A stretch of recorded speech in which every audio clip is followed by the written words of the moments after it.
imprese che l'associazione Piccole e Medie Imprese Europa all'interno del Partito Popolare Europeo sta sostenendo all'interno delle politiche di Bruxelles, perché non solo in Italia ma in Europa le piccole e medie imprese rappresentano il 99% delle imprese e quindi sono la spina dorsale della nostra economia. Però oggi siamo venuti qui a dire con gli amici dell'associazione Piccole e Medie Imprese che c'è un altro gruppo di imprese, sono le microimprese, che sono a loro volta la spina dorsale delle piccole e medie imprese. E siccome noi in Italia siamo il tessuto economico con il maggior numero di microimprese, ecco, allora sono venuti oggi ad annunciare che all'interno di questa associazione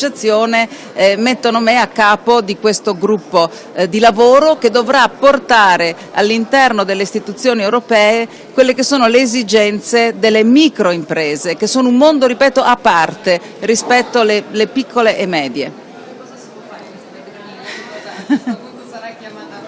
Beh, intanto a chiamare a raccolta le associazioni delle microimprese, le persone che tutti i giorni si trovano a combattere per sapere quali sono le loro priorità. In realtà le sappiamo, però ci sono tante esperienze già positive che dobbiamo condividere e far diventare un'agenda politica forte, perché mettendo insieme le regioni che condividono questa struttura, e noi difatti qui oggi abbiamo idealmente con noi i rappresentanti della Baviera per esempio, ma del Baden-Württemberg, alcune regioni dell'Austria, della Svizzera,